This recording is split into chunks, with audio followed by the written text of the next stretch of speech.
Hello mga langga!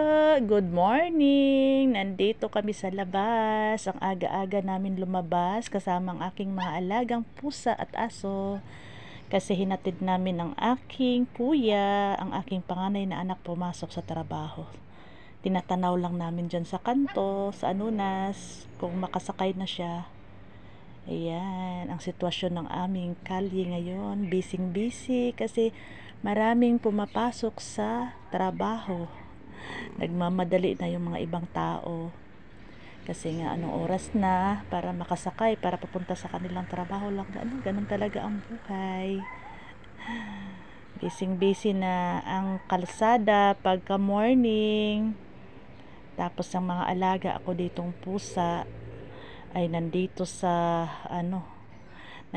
aking mga tanim, kasi meron ako ditong pusa na kumakain ng aking tanglad. Yan si Yona, pinatong ko siya dyan kasi mayroong aso, may aso ng kapitbahay namin, nilabas kasi baka kagatin si Yona kasi malaking aso yun eh. Tapos ito naman si Stormy, ayan, nandyan na sa aking tanglad. Takot dun sa sa ingay nung lalaki. Ang laki kasi ng boses ng may-ari ng aso. Sinisigawan yung mga alaga niya. Si Stormy tuloy tumakbo. Ayan, bumalik si Stormy. Gusto kasi niya yung tanglad. Ayan, nagpapasubo pa. Yung talbos ng tanglad ang kinakain ni Stormy. Ayan. Ang aking alagang mga pusa. 5 yan silang pusa. Nasa loob pa yung iba yata. Ayan na sa Sky. Dumating si Sky.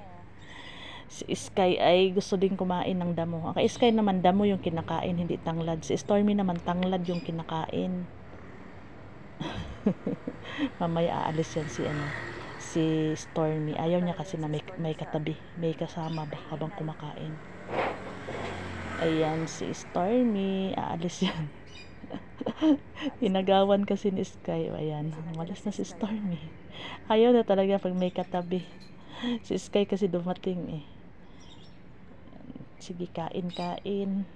Ganyan, kaya hindi ko binubunot ang mga dyan, damo.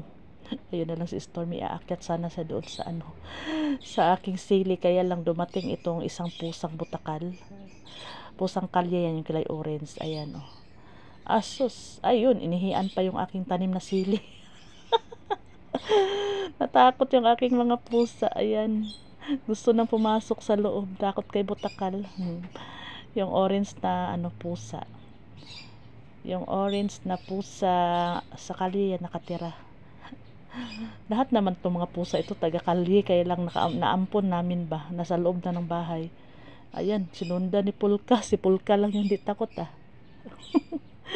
sinunda ni Pulka si butakal. Takot din pala si butakal kay Pulka. Yan lang.